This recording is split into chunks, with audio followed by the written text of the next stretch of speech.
Coming up Friday, Saturday, Sunday, Monday, Tuesday, it is a very special Tour de Bloom amateur and pro event, and we'll get to that in a second. We're proud to have in the studio Craig Still and Steve Johnston. Craig, hello.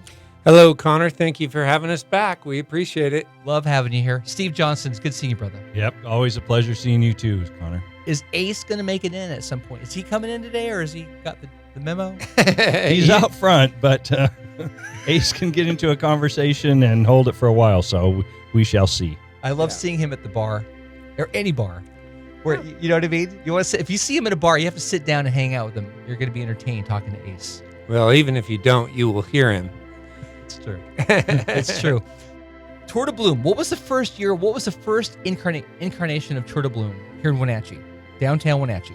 The first incarnation of Tour de Bloom was 1999, and it was a criterium only. And then in 2000, we switched to an omnium-style format, 3 days. Actually, it was only 2 days. We had a road race in the morning, criterium in the afternoon, and a road race on Sunday, and then that was the end of the race. So 3 stages, 2 days in 2000. But for the amateurs, we'll get to why we're saying that. Is it still 3 days? It's Friday, Saturday, Sunday? For the amateurs, yes. Friday, Saturday, Sunday. We're talking category 5, 4s, 3s, all the way to cat 1s, right? So that's Friday, Saturday, Sunday. We kick things off with Tour de Bloom, the bike race, one of the biggest races in the state of Washington, on Friday. Where? In Waterville. Oh, the weather's gonna be great down here, but of course up there, the elevation's a lot different, as Craig, you were mentioning in the green room earlier. Yeah, so Waterville generally is about 10 degrees cooler than the valley down here. The thing that also makes it challenging is that there's generally a wind that comes out of the northwest there, especially in the afternoon, and that's what's forecasted this year as well. When you look at the map of Waterville and the Waterville road course, some racers are kind of fooled into thinking that it's just kind of a flat stage, but it's not. The hills are steep, they're short. It is a real power course. It's good for power cyclists. I always say it's the tough guy, tough woman that are going to do well on that course, and that's what sets us off.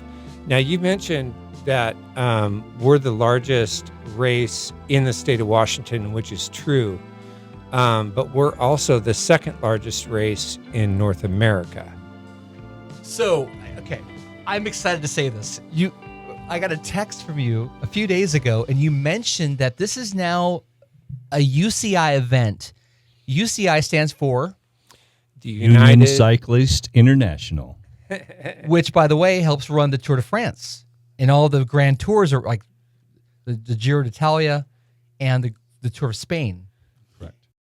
Team Movistar? Team Movistar's coming. From Spain? From Spain. Steve, why don't you give our listeners a little bit of rundown of what the UCI 2.2 race means? Well, for us, I mean, like Connor mentioned, it is the UCI governs the Tour de France, the Giro d'Italia in Italy, and the Spanish race, also the third of the 3 Grand Tours. For us, we are one of only 2 UCI races in the United States this year. And as such, we have a draw from truly worldwide. We are, we have teams from like New Zealand, Spain, the Netherlands, and for the first time ever, competing in North America, the SPT Crown Cycling Team from Iran, which we're really, was really stoked about that. Additionally, we have teams from Indonesia, Uzbekistan, Kazakhstan, and many teams from South America, Colombia, Central America. It's just a huge event for us this year. We just couldn't be happier and prouder to be able to put this on and share the Wenatchee area with these teams from all over the world. We live here. Some of us take the beauty of our valley for granted. Some of us really appreciate it. But to be able to share our area with these teams worldwide is just, I mean, for me, it's an outstanding achievement that I only aspired that our race would ever attain. And, it's, for me, it's a really big thing, and I'm proud to be a part of our group putting this on. Just to add a little bit to that, we're also really proud to have Team 2028 come into the mix, and that is the number one women's team in North America. They're based, sponsored by West Virginia Health Systems, I believe. And we were fortunate enough to be down at Tucson at the Tucson Bicycling Classic and watched that team toy with the field. Now, it wasn't a UCI race, but you really got to see the dominance, the athleticism that type of team brings to it. And now we've got 18 of those teams coming from all around the world. Very, very stoked. So when you watch UCI events, whether it's in Europe, North America, Tour of California, Tour of Utah, etc., they have helicopters that cover this. We now have drone technology that can do the work of helicopters. And we were talking in the green room, when the UCI race happens, we'll be able to see this coverage, since it's a UCI event, online. Yeah, it's going to be live streamed from a TV crew from South America. It'll be live streamed on tourdebloom.com in both English and Spanish languages, L5 stages, so you can see every moment of the race. We'll have, I believe they'll have drones, but they will for sure have cameramen on motorcycles following the entire event. That's crazy. This is a dream come true. Remember, we sat in your restaurant at Garlini's and we're like, you know what? Wouldn't that be great if we were to get something that's UCI here in Wenatchee to expose to the world the roads that we ride, and we just enjoy doing it on the weekends, getting up with our friends and going up and just seeing what we could do up Joe Miller, up River to Sky. Let's hang a left. Should we go Halverson? No, let's go up. Let's go up to the park. Let's keep going up to Mission Ridge. The Queen stage, is this going to be on Tuesday? The end, stage 5 for the UCI Pro Women on Tuesday will be. Can you describe what that course is? You told me out there, and I can't believe it. This is amazing. Describe what's going to be the finishing stage 5 for UCI Pro Women. Yeah. So way back when we were first putting on stage races, they were actually called an Omnium, whatever. We had the Joe Miller stage in there. We became famous for it. The Joe Miller climb is heinous. It's, it can make your car overheat driving it, right? We're going to put them up the Joe Miller climb twice. And once they go through the second time, they go and turn left, continue to finish climb Wenatchee Heights, descend to the bottom, which connects with the Schoolchuck Road. They turn left at Schoolchuck and climb all the way to the lodge at Mission Ridge. It is truly a world tour class stage. It has over 8,000 feet of climbing in right around 60 miles. Now, we mentioned this. That was my favorite climb when I first moved here. And then because of all the agriculture that's up there, the orchards, somebody has cows, right? They have ranches up there. They put in cattle guards going up and then cattle guards when you come down. And you found a way to actually make it a safer environment since it's UCI now. Yeah. So we've been driving that course for the last couple months, and the cattle guards have been a huge concern. And part of being a UCI race is we have a UCI course safety person that has come over and taken a look at it and helped us sort of figure out a plan of how to try to keep Wenatchee Heights in the course and try to make those cattle guards as safe as possible. And right now we have a crew that's going to go up there the night before the race and basically cover that with 1 1/8 plywood, and to try to get the bikes over that thing as safe as possible. We will also have course marshals up there to try to get people to slow down. The second cattle guard is at speed. It is on a descent, so that's the big concern. The rest of the course is absolutely beautiful. It's smooth pavement. We can't ask for much more than that. The climb up Joe Miller, down Stamilt, the rest of the descent down the Wenatchee Heights is all just really, really great pavement. Before we get up to Joe Miller, you also got some sprint points around the golf course. You do little laps, sprint laps, right, for the sprinters in the field. Yes, we do. So we have, just like every Grand Tour, we are offering a leader's jersey, which will be in pink. We have the best young rider in white. We have the hill climber with a white jersey with red apple polka dots on it, which we love. And then also that brings us to the green jersey, the sprinter's jersey. And so we will be doing 4 laps around West Malaga Road, and which we call the golf course loop because we go right by there. So 4 sprint points, and that will help determine who that sprint champion is. Amazing. So for the hill climbers, Joe Miller, I'm sure, has some points, right? Joe Miller has a KOM, QOM, yes. At the church, Yep. the stop sign, that's Yep. right around there is like where, poof, that's where it ends for the points. And then, of course, you've got River to Sky, which takes you all the way up to like Stamilt Hill, right? Yep. Top of the world.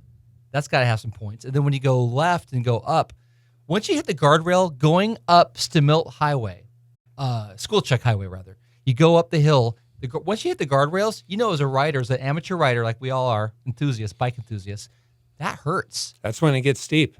And then when you hang a right at Schoolchuck State Park, you get a little bit of respite, and then back comes the grind again, going up that crazy, windy, wonderful old course that you had for years for the hill climbers and the Omnium back in the day. Yeah. And so also in the amateur fields, so we have 2 basically different stage races going on, right? You got one for the pros and the elites. That's what we've been talking about, the UCI women and also the elite men. For the rest of the amateur divisions, on Saturday morning, they're going to be doing the Schoolchuck, what we're calling the Mission Ridge Hill Climb. It starts at the base, right, at the kind of the entrance there to Schoolchuck Park, and goes all the way to the lodge at Mission Ridge.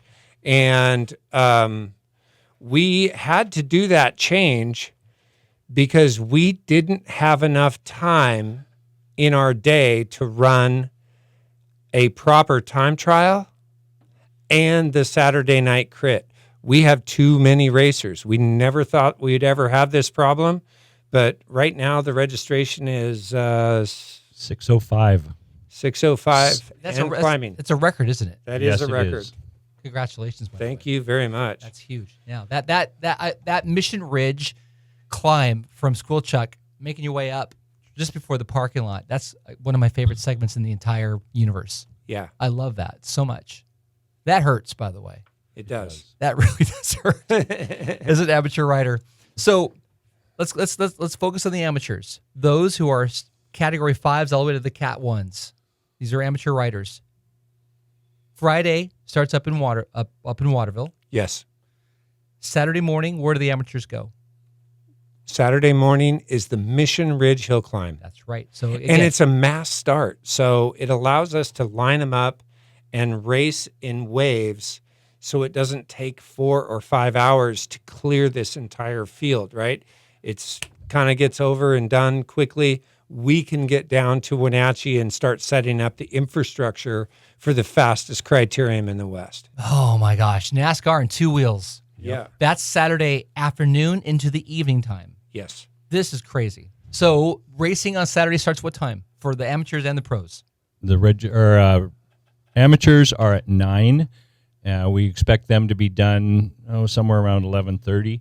For the pros, and well, actually everybody, we'll start racing on the Rickard Custom Pools Twilight Criterium at 3 in the afternoon. The 4.5s will begin, and then we ascend from the 4.5 category up to the 1-2 pros. We expect the women will start at about, I believe it's about 8 to 8:30. The men go off at 9. That will be fully under the lights. If you have not seen it, it is a spectacle to see and hear, because as the cyclists go by, the wind and the noise that they generate is, always inspiring to me. And the speeds they carry. They will cover that 1 kilometer course in just over a minute. So you come down to the craft beer garden at the finish line on Wenatchee Avenue. You can see all the action, and the racers are up close and personal, and it's really an event to see. If you've never seen a bike race, that is the one to come down and get an introduction to. There ain't nothing like a beer garden at a bike race. You've hired a DJ this year, right? Yeah. It is a big time party. You got to come out and hang out Saturday downtown for the Rookard Custom Pools Twilight Criterium. That's crazy. That's going to be a lot of fun. Now, staying with the amateurs here, all right? On Sunday, what's going on? That ends up in Plain? Yeah, so that starts, and if I could just go back a little bit, I think what's cool about what we've done with the race is that we have cherry-picked what we feel are the best and safest, most interesting courses that take in all of different facets of where we live. And starting off with Friday up on the plains in Waterville, completely different look than what you get at the Saturday morning hill climb going to Mission Ridge and Saturday night in downtown Wenatchee. On Sunday, we go to the community of Plain. And I don't know if you've ever ridden your bike in and around that area. It's absolute paradise for a cyclist. The roads are great. You're in the pine. You've got Lake Wenatchee. You've got very neutral weather, very protected. It's kind of a rolling course, but then on the last lap, you have to finish at the top of Beaver Hill. And that is the thing that changes everything on that stage. The groups usually come together. We call it Grupo Compacto.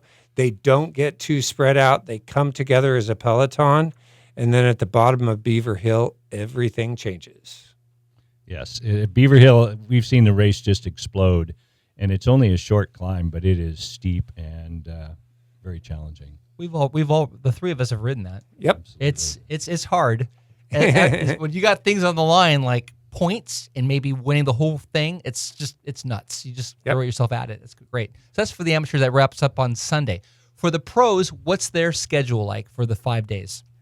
So we've kind of covered the first 3 days. So day 4, we're going to be out in the Palisades area, another change of scenery, the agricultural area of Palisades.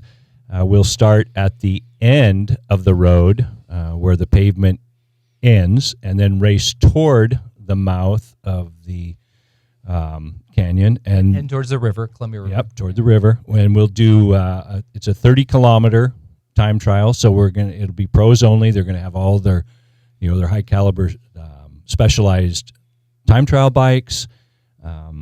It's just going to be a closed course for the helmets. big aero helmets, everything aero, and cut the wind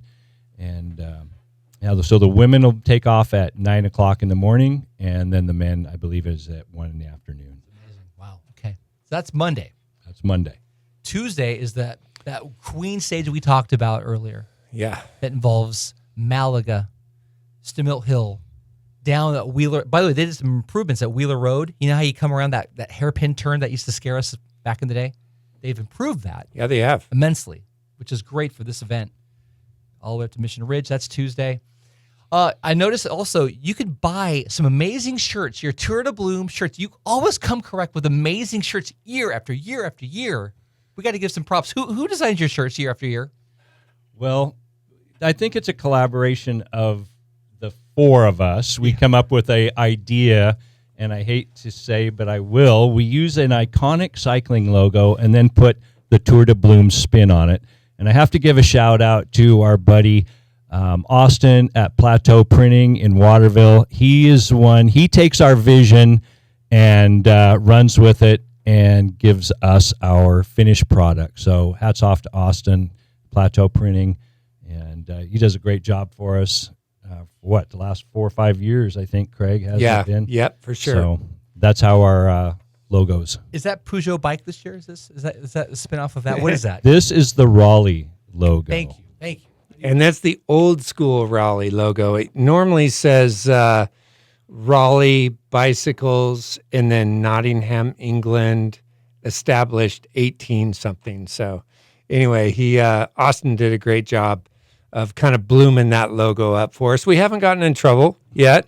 So we'll see what happens. In years past, you've had Look. You've remixed the Look logo. Yep. For Tour de Bloom. What else have you done? You've done Colnago, Mapei. Last year was the Peugeot. Rafa. Rafa, that one of my faves. We got Rafa twice. Good stuff. Awesome stuff. All right. Can we talk about the athletes coming? We got some. Okay. Cole Patton, was it 7-8 years ago when he races? He's going to race this year? No. He's a gravel cyclist Yes. now.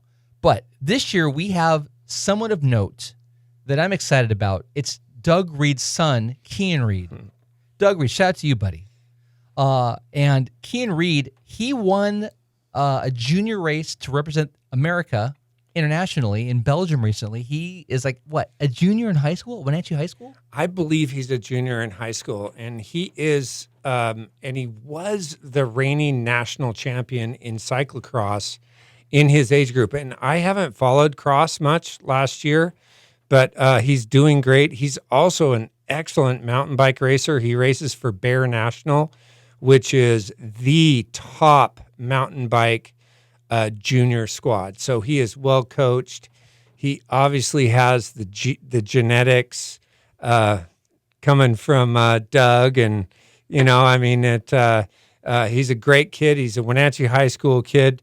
Last year, he started out in Waterville. He won Waterville going away in the wind in the afternoon. The conditions were horrible. He just put his head down and just powered away from the entire group. And, you could say, well, it's the 4.5s. The 4.5s were stacked last year. That was a huge field, and it was a very, very strong field. And then he came down the next day, won the time trial in the morning out in Palisades. He won the crit on Saturday night, and I believe he got second place in Plain. So he was our GC winner. Wasn't even close. Super proud to have Kian Reid back in the field this year. He's riding for, I believe, Audi. He'll have kind of a red and black and white kit. If you come down, he's racing as a Category 3 this year. We're going to make a big deal out of Kian Reid this year. I can promise you that. You should, right on. Yeah. Bear Mountain, by the way, their bike is Trek Bikes. Yes. So good kid. Good family right there. Some other local riders of note. Okay, I'm just going to run through the list as I see it. Steve, you weigh in however you want. Connor, you know as much about these guys as I do. Sure. Caden Stockwell is back in the field after taking some time off, raising kids. Nicest guy you'll ever meet on planet Earth. Absolutely. And so we're really excited to see Caden back in the field. Again, he's going to be in the 2.3s. That's the same field as Kian Reid. So we'll see. It's been a while since we've had a couple of 2.3s in that same field. Kevin Vaughn, he's aging. We all are, aren't we? Yeah, and he was in the, he had worked his way up. Now he's in the 35 plus 1-2-3 field. He also helps us with all of our maps, and whenever we have a technical question or what about racing, we always refer to Kevin. He's been a big help in growing Tour de Bloom. Super excited to see him come out. Lauren Johnson's racing in the 40 plus 4.5s. My old next door neighbor, mountain bike racer, cross racer. And he told me a long time ago, he was probably 17 years old, and he said, "Hey, I want to start road racing." I'm like, "What would you want to do that for?" Anyway, he's done very well. He's one of the previous winners of the crit. He's really strong. He's a very dedicated athlete. And so he is going to be one to watch this year. Super excited for that. Got a Kai out of Ephrata. He puts on all the Grand Fondos. His name's Jake Medke. The guy has always been a beast on wheels. I don't care if it's enduro, if it's cross-country mountain biking, if it's cyclocross. Super stoked to see him in the field this year as a 40-plus 4.5. You could probably help me on this one. Ryan Smolinsky, he's a 40-plus 4.5. So back in the day, he used to, remember we used to have biathlons in town? Yes. He would kill on that. He's a fast runner. He's an amazing bike rider. He had the KOM up number 2 Canyon, the paved portion of number 2 Canyon, taking that from Jake from back in the day. Ooh, ouch, Jake. Right? My brain went blank. We could edit this out. Jake MacArthur. My brain went blank. He's one of the old goats of our community. Absolutely. MacArthur, right? Absolutely. When Smolinsky, Legend. When Smokey took that, we were like so happy for him. And then in comes Kellen Caldwell, Yeah. who dated. Did we mention that? Yeah. Jade Gunderson. By the way, is Jade going to be back in town for this? Jade's back in town. She'll be here for it. Kellen won't be because he's now racing for EF Education, Which is Velo. Congratulations to him. Super amazing. So Kellen took that. And then along comes Kian Reid, and he took the KOM. Some brief history on number 2 Canyon. That time is sick. If you have Strava, look up number 2 Canyon. Kian Reid, it's insane what he did recently to that number 2 Canyon. But Ryan Smolinsky, great rider, great dude. Yeah, and so Ryan has raced our race for a couple years, right? And but this year, I'm thinking if he can do well in Waterville, he can stay up there in Waterville. My guess is he will win the Mission Ridge Hill Climb. And we could be looking at a Wenatchee guy in a pink jersey for Saturday night, which is really cool. And with Lauren Johnson and Jake Medke in his field, you wonder if he's going to have some guys helping him out and working for him. Right. Another one to note is Bart Tilley. Bart started racing last year. He debuted as a road racer up in Waterville. He had a good weekend. He learned a lot. He got better as the weekend went, and he kept training. Super excited to see what Bart Tilley's going to do this year. One of the premier 55-plus athletes in our valley.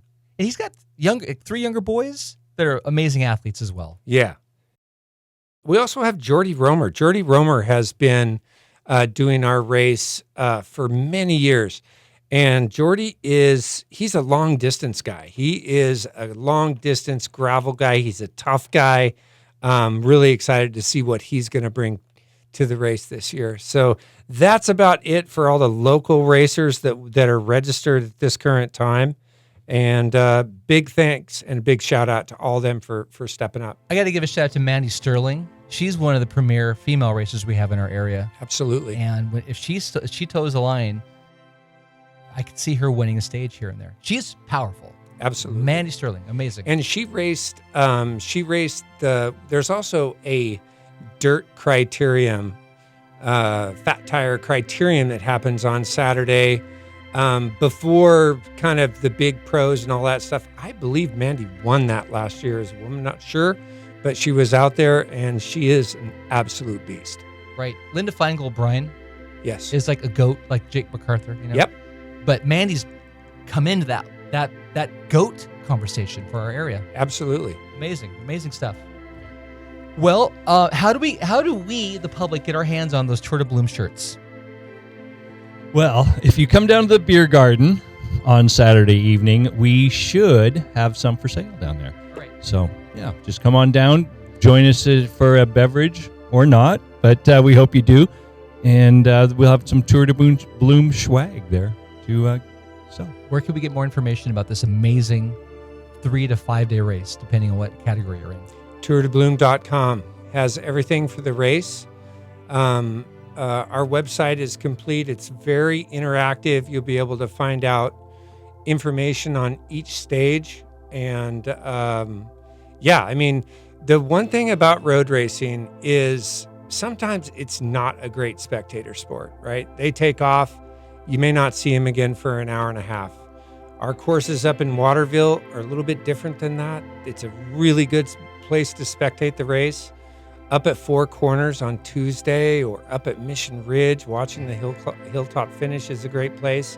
And of course on Saturday night. Saturday night is different. They come by, like Steve mentioned, as fast as every minute. And that starts at 3 o'clock and it goes till 10 o'clock at night. That's amazing. That, by the way, that's a party. You got to make plans to bring your friends down and go have fun. Get a beer or two or not, and just yell and have fun. Bring a cowbell too, because it's whenever you can make noise, the racers love it. Because our race with that beer garden, when they come through the start-finish line, it is an actual roar. If you've been there and experienced it, it is so much fun. The racers love it. We love it. And we would hope invite everybody from the valley to come down and join us. We hope you love it too. Steve Johnston, Craig Still, Ace, wherever you're at. We appreciate all the people who are there helping out the Tour de Bloom crew. Thank you for doing what you do and bringing UCI racing to Central Washington, North Central Washington. Thank you so much. Craig and Steve, thanks for coming in. Hey, thanks for having us.